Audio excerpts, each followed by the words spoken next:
యువకుడికి అందమైన యువతితో పెళ్ళైంది. పల్లెటూరు నుంచి పట్నం వచ్చి చిన్నపాటి ప్రైవేట్ ఉద్యోగంతో ఎంతో హ్యాపీగా కాపురం చేస్తున్నాడు. వాళ్ళ అన్యోన్య దాంపత్యానికి కానుకగా ఆ జంట కడుపున అందమైన పాప పుట్టింది. ఇంకా ఆ పాప పుట్టడంతో ఆ కుటుంబంలో సంతోషానికి అవధుల్లేవు. బుడిబుడి అడుగులు వేస్తూ ముద్దు ముద్దు మాటలు అంటుంటే ఆ పాపతో గంటల కొద్దీ ఆడేవాళ్ళు. పాపే సర్వస్వంగా జీవించేవాళ్ళు. పాప పుట్టిన సంతోషంలో ఇటీవలే దేవుడి దగ్గరికి వెళ్ళి తల వెంట్రుకలు సమర్పించి దేవుడి మొక్కును కూడా చెల్లించారు. కానీ విధి ఆడిన వింత నాటకం ఆ కుటుంబంలో సంతోషాన్ని పట్టుమని 17 నెలలు ఉంచలేదు. పాప ప్రాణాలకు పెనుముప్పు వాటిల్లింది.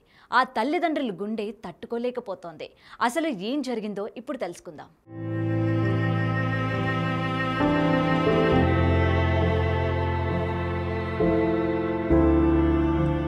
నల్గొండ జిల్లా కొరటికల్కు చెందిన రవి, మమత దంపతులు బతుకు తెరువు కోసం హైదరాబాద్ వచ్చారు.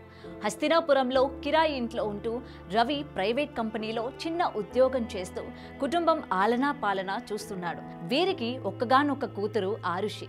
పుట్టిన తర్వాత ఎంతో సంతోషంగా గడపసాగారు. కానీ గత ఏప్రిల్ నెలలో పాప మెడ తిప్పడంతో ఇబ్బంది పడసాగింది. కొద్దిపాటి వైద్యం చేయించి మందులు వాడగా తగ్గలేదు. దీంతో ప్రైవేటు ఆసుపత్రికి తరలించారు. పరీక్షలు చేసిన వైద్యులు వెన్నెముకలో కణితిని గుర్తించారు. వెంటనే సర్జరీ చేసి తొలగించారు. అయితే పాప ఆరోగ్యంపై అనుమానం వచ్చిన వైద్యులు ఆ కణితిని బయాప్సీ కోసం జర్మనీకి పంపించారు. అక్కడి నుంచి వచ్చిన రిపోర్ట్ చూసిన వైద్యులు పిడుగులాంటి వార్త చెప్పారు. పాపకి అరుదైన క్యాన్సర్ సోకిందని, పాపకి కీమో రేడియేషన్ చేయించాల్సిందేనని, లేదంటే బతకదు అని కూడా చెప్పారు. ఆ మాట విన్న ఆ తల్లిదండ్రులు గుండెలు పగిలాయి. ప్రజెంట్ కండిషన్ వచ్చేసి లాస్ట్ ఏప్రిల్ 27కి సర్జరీ అయింది మేడం. అప్పుడు మేము ఏమనుకున్నామంటే నైట్ లేచి ఏడవడం మొదలుపెట్టింది. ఇట్లా కంటిన్యూషన్గా ఏడవడం అనేది చూస్తూ ఉన్నాం. మామూలుగా పిల్లలు చికాకు పడి అట్లా ఏడుస్తుందేమో అని చూశాను. తర్వాత 3 డేస్ తర్వాత నెక్స్ట్ స్టిఫ్నెస్ వచ్చింది. ఇట్లా రైట్ మూమెంట్ కానీ లెఫ్ట్ మూమెంట్ కానీ ఇవ్వకుండా ఇట్లనే స్ట్రైట్ ఇలా పెడుతుంది. ఏంది ఇలా పెడుతుంది అని చెప్పేసి నాకు డౌట్ వచ్చి మెడ పట్టేసుకుంది అనుకున్నాం. క్యాజువల్గా నిద్రలో ఇట్లా మెడ పట్టుకుందేమో అని చూస్తుంటే ఒక 3 డేస్ చూశాను. ఇట్లా రుద్దడం, ఆయిల్ రావడం, ఫిజియోథెరపీ చేయించడం చేశాను. అయినా కానీ ఏం చేంజెస్ లేదు. రోజు రోజుకి ఇంకా ఫిట్టింగ్ ఇట్లా స్ట్రైట్నింగ్ ఎక్కువ అవుతుంది కానీ తగ్గట్లేదు.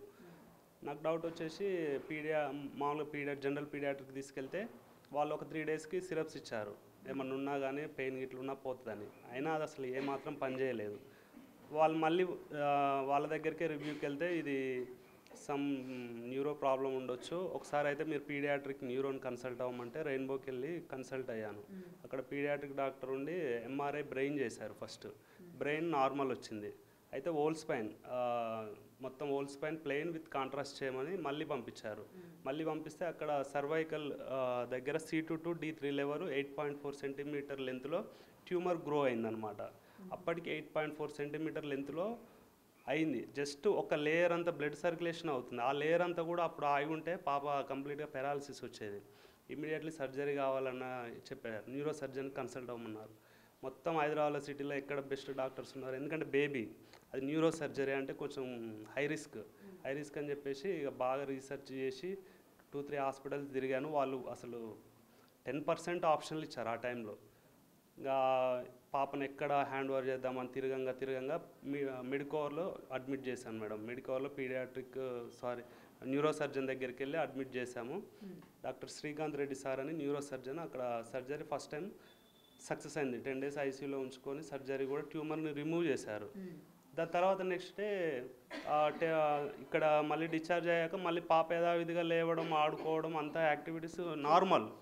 కిందికి వెళ్ళి ఆడుకునేది, పక్క వాళ్ళ ఇంటికి వెళ్ళేది, కిందికి వెళ్ళేది, అంతా బాగా యాక్టివిటీస్ ఉంది. బాగానే అయిపోయింది, ప్రాబ్లం సాల్వ్ అయిందని అనుకున్నాం. అది మళ్ళీ with in just 10 days before ఏమైందంటే పాప లేచి ఒక 2-3 స్టెప్స్ వేసి కింద పడుతుంది. స్క్రిడ్ అవుతుంది. నెక్స్ట్ డే స్క్రిడ్ కాదు, డైరెక్ట్ లేవడానికి ఇంట్రెస్ట్ చూపించట్లేదు. కంప్లీట్గా ఇట్లా బెడ్ రెస్ట్ తీసుకుంటుంది. మళ్ళీ ఏదో డౌట్ ఉందని చెప్పేసి మళ్ళీ సేమ్ అక్కడికే వెళ్ళి మళ్ళీ కన్సల్ట్ అయ్యాము. కన్సల్ట్ అయితే మళ్ళీ ఎంఆర్ఐ తీస్తే సేమ్ అదే ప్లేస్లో సేమ్ అదే ట్యూమర్ ఫాస్ట్ గ్రోతింగ్ ఉంది, ఇది క్యాన్సరే, కంపల్సరీ క్యాన్సరే అని చెప్పి రూల్ అవుట్ చేసుకొని అక్కడ ఉన్న ట్యూమర్ని మళ్ళీ సెకండ్ టైంలో అదే స్పైన్ని సర్జరీ చేసి ట్యూమర్ని తీసారు. బేబీ ఇప్పుడు ఫ్రీగా తిప్పుతుంది, బట్ యాక్టివిటీస్ రాలే. అంటే స్పైన్లో అయింది కాబట్టి ఇప్పుడు వీక్నెస్ ఉంటుంది, వాళ్ళు చెప్పారు కొంచెం వీక్నెస్ ఉంటుంది, ఏం కంగారు పడకండి, కాకపోతే యాజ్ ఆఫ్ పాసిబుల్ ఎంత వీలుంటే అంత కీమోలు పెట్టియండి. వాళ్ళే రిఫర్ చేశారు, ఏఓఐ అమెరికన్ ఆంకాలజీ ఇన్స్టిట్యూట్కి రిఫర్ చేశారు, అక్కడ చేయించండి కొంచెం కేరింగ్ బాగుంటుందని చెప్పారు. అక్కడ పోయి కూడా వాళ్ళు కూడా స్లైడ్ సబ్మిట్ చేయండి, పాప వేకప్ అయిపోయేలోపు అక్కడ కూడా మా ఆయన నుంచి కూడా ఒక రిపోర్ట్ వస్తుందని చెప్పారు. ప్రజెంట్ ఇక రేపు లేదా ఎల్లుండి వెళ్దామని చూస్తున్నాం మేడం. ఆల్రెడీ ఫైనాన్షియల్గా చాలా బ్యాడ్ సిచ్యువేషన్లో ఉన్నాము, మాకు అసలు ఏం సేల్ చేయడానికి కూడా ల్యాండ్ లేదనమాట, ప్రాపర్టీస్ ఏం లేవు, జస్ట్ నేను సెల్ఫ్గా బతుకుతున్నాను అంతే హైదరాబాద్లో. కానీ ఇలాంటి సిచ్యువేషన్లో ఇంత పెద్ద మేజర్ ప్రాబ్లం రావడం మాకు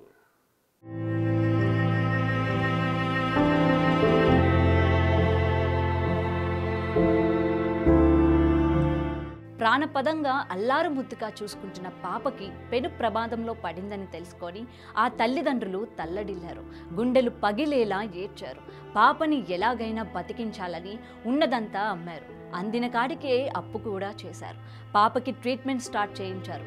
క్రమంగా పాప కోలుకుంటోంది, కానీ ఇంకా సగం ట్రీట్మెంట్ చేయాల్సి ఉండడం, అందుకు 5 లక్షల వరకు ఖర్చు అవుతుంది అని డాక్టర్లు చెప్పడంతో. అందరికీ నమస్కారం, నా పేరు నీరజ, వి ఫర్ నీడీ ఫౌండేషన్కి ప్రెసిడెంట్ నేను. ఈరోజు మేము ఒక న్యూస్ ఆర్టికల్ చూసి, ఈ పాప ఆరుషి తను 18 నెలల ఏజ్లో క్యాన్సర్తో చాలా బాధపడుతుంది. తను వాళ్ళ ఫాదర్ని మదర్ని ఈరోజు కలవడం జరిగింది. చాలా దీనమైన స్థితిలో ఉన్నారు వాళ్ళు. వాళ్ళకి పాపకి ట్రీట్మెంట్కి సరిపడా అమౌంట్ సేకూర్చడానికి వాళ్ళు చాలా కష్టపడుతున్నారు, సమకూర్చుకోవడానికి అందరి దగ్గర చేతులు చేస్తున్నారు. ఆ చిన్న పిల్లకి బతికే హక్కు ఉంది. మనందరం కూడా ఒక మానవతా దృక్పథంతో అండర్ హ్యుమానిటేరియన్ గ్రౌండ్స్ ఎంతో కొంత మనకు తోచినంత అమౌంట్ వాళ్ళకి ఇచ్చి వాళ్ళకి సహాయపడితే ఒక చిన్న పిల్లకి నిండు నూరేళ్ళు ఇచ్చిన వాళ్ళం అవుతాము. నేను అందరినీ రిక్వెస్ట్ చేస్తున్నాను, మా వి ఫర్ నీడీ ఫౌండేషన్ నుంచి మాకు తోచినంత అమౌంట్ మేము ఈరోజు ఇవ్వడము, ఇంకా వాళ్ళకి ఫర్దర్గా ఎటువంటి సపోర్ట్ కావాలన్నా చేస్తామని హామీ ఇవ్వడం జరిగింది. అలాగే తనకి ఏ మెడికల్ సపోర్ట్ కావాలన్నా మాకు ఉన్న కాంటాక్ట్స్ నుంచి మేము చేయగలిగినంత చేస్తాము తనకు హామీ ఇవ్వడం జరిగింది. మీ తరపున ప్రతి రూపాయి కూడా ఆ అమ్మాయికి ఇప్పుడు అవసరము. వాళ్ళు ఎలాంటి వాళ్ళు, ఎంత స్టేటస్, ఇదంతా మనకు అనవసరం. ఒక చిన్నపిల్ల లైఫ్ని మాత్రమే చూద్దాము. ఆ పాపకి నిండు నూరేళ్ళు ఇచ్చిన వాళ్ళం అవుతాము. దయచేసి మీకు తోచినంత, దయచేసి మీకు అయినంత, దయచేసి మీరు చేయగలిగినంత ఆ పాపకి చేసి మనందరం కూడా ఆ పాపకి అమ్మా నాన్నలు అవుదామని కోరుతున్నాను. Thank you. అచేతనమైన అమ్మా నాన్నలు ఆపన్న హస్తం కోసం ఆర్తిగా ఎదురు చూస్తున్నారు. తమ పాప బతకాలంటే ఎవరో ఒకరు ఆదుకోవాలని కోరుతున్నారు. దయగల దాతలు స్పందించి పాప పూర్తి స్థాయిలో కోలుకొని ఎప్పటిలాగే ఆడుతూ పాడుతూ ఆ ఇంట్లో ఆనందంగా తిరగాలని కోరుకుందాం.